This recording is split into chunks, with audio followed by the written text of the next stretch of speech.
Welcome to Tech Orbit. Enjoy this super video and don't forget to subscribe so you don't miss the next ones. On today's episode, Japan's moon lander is in trouble. New Glenn is ready for testing and NASA shows off their orbital solar concept on January 19th. The Japan Aerospace Exploration Agency became the 5th country ever to have successfully landed a vehicle on the moon. But even though a soft landing was confirmed, it was apparent very quickly that something had gone horribly wrong. SLIM wasn't getting any power. The smart lander for investigating the moon was conceptualized as an experiment in using modern technology to make landing on the moon, or really any planetary body, much more precise, and as far as the telemetry was able to show, SLIM managed to land exactly on target. The big problem was that the lander's solar panels didn't seem to be gathering any sunlight, which could mean a whole variety of things, really. But since SLIM was still communicating with the JACA ground crew and operating on battery power, the team in Japan were confident that the lander hadn't suffered any major damage on landing without any direct power, though the team was aware that SLIM wouldn't be able to stay powered for a full lunar day, which is 14 Earth days as it was originally intended to do. Instead, the JAXA crew began operating as many of the lander's science experiments as possible.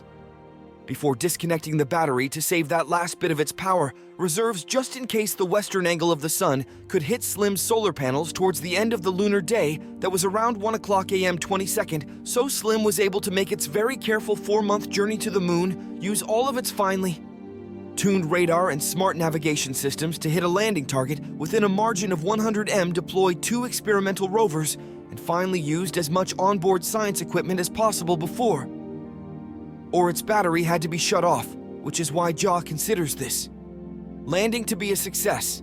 And this is the reason that Japan's moon landing is so important. Regardless of the equipment failure on the surface, the Japanese have demonstrated an incredibly precise and successful procedure for achieving a soft touchdown on the moon. This is something that has proven surprisingly difficult for even the most advanced space agencies.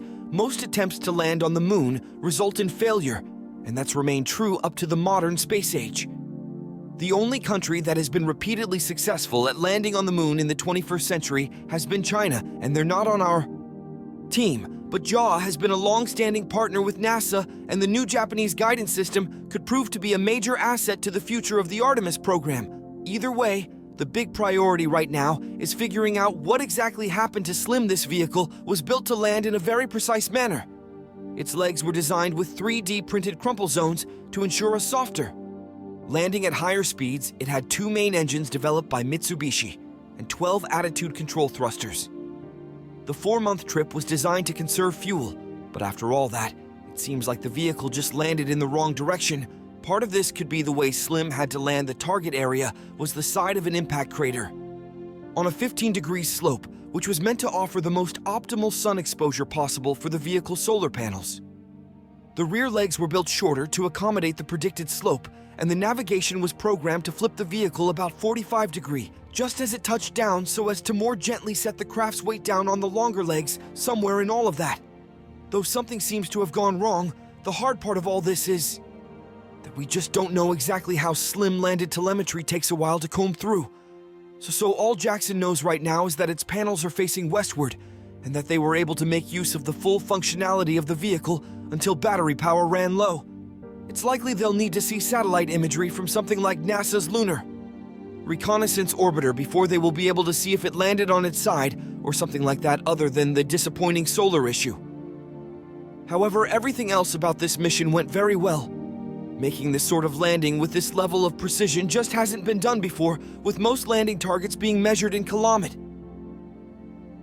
not meters. Add to that the successful gathering of navigation data for use on other landers, and the deployment of both lunar excursion vehicles. LEV 1 is a frog-like rover that is testing a hopping movement pattern for low-gravity bodies, and L2 is an 8 centimeters ball that splits into a wheel camera and will use a waggling motion similar to the movement of sea turtles. All told, this is clearly a win for Japan's space agency. JAXA's place on the world stage has been getting larger. They were already a trusted international partner for NASA and the European Space Agency, with contributions to the ISS as far back as 2009 and 2021. Japan signed on to help construct several modules for the Gateway Lunar Station and have begun training astronauts for future crewed EMIS missions, but JAXA has also been building their own missions in the meantime. The Slim Land being just one of those. The Martian Moon's exploration spacecraft is due to launch sometime this year and will visit the Martian moons Dios and Phobos, touching down on the latter to collect a sample. And back in March of last year, they flew their new H-3 rocket for the first time and only failed to reach orbit when the second stage didn't light on command. The next planned test flight will reportedly be around mid-February. On January 10th, a huge Blue Origin rocket booster was spotted being moved to their launch site LC-36 at the Kennedy Space Center. New Glenn was being prepped for some tests. The gigantic first stage booster was spotted by photographer Greg Scott, who took some very clean images and a video of the 57M vehicle being transported from the Blue Origin rocket factory to the launch facility. A closer look at the images shows some not-for-flight markings on some of the forward fuselage, so either that part at least will need to be replaced at some point, or this booster is just for live fire testing. But it's not just the first stage that won a trip to LC-36 barely a week after Greg snapped his shots of the huge first stage Blue Origin. CEO David Limp made a post on LinkedIn showing both the large booster and the New Glenn's upper stage waiting in the hangar. New Glenn is Blue Origin's entry into the heavy lift market. The 98M tall rocket is powered by 7 B-4 engines on the reusable first stage and 2 B-3U on the second, allowing the New Glenn to push a 49-ton payload to low Earth orbit or a 15-ton payload into geostationary orbit. Now, obviously, moving rocket parts to a launch pad can only mean a couple of things. Stacking wet dress rehearsals and static fires are all on that list.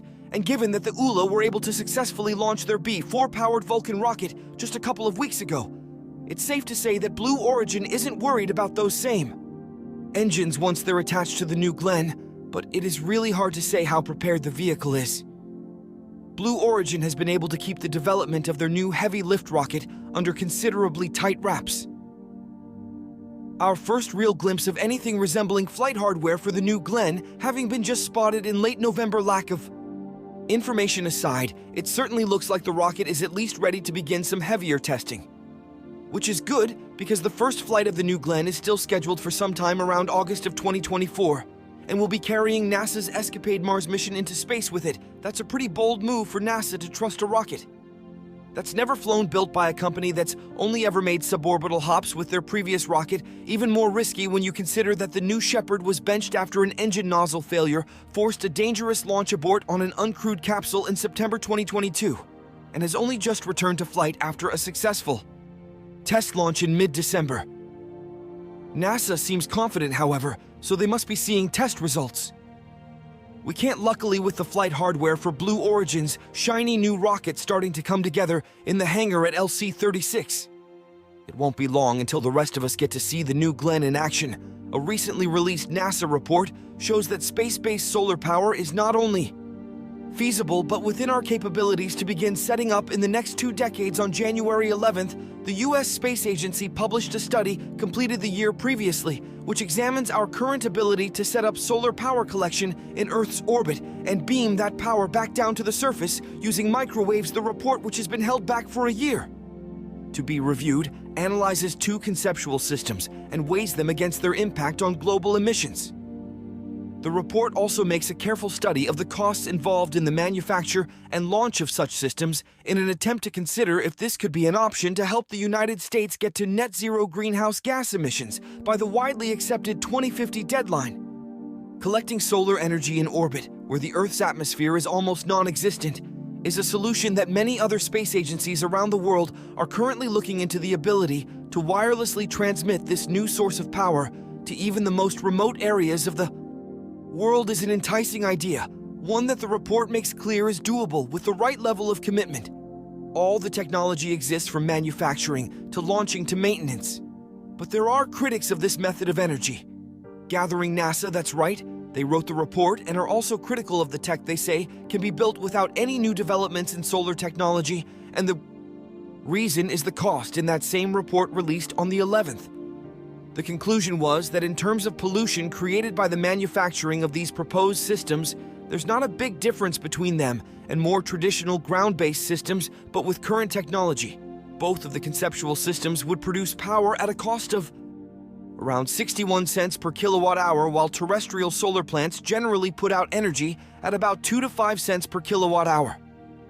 Skeptics of this conclusion are suggesting that NASA's assessments are likely based on years-old data, which assumes things like launch costs that have been brought down significantly in the last 10 years or so thanks to just SpaceX, let alone the slew of small to medium launch providers out there today. This is normal for big studies on technology, though they often take months or years to finish, and so are slightly out of date by the time they present their findings. To be fair to the NASA report, the goal was to show that space-based solar power systems are relatively simple to construct these days. Funding them will be an entirely different sort of discussion. That's it for today's video. Don't forget to subscribe, like, comment and activate the notification bell so you don't miss any videos. See you soon.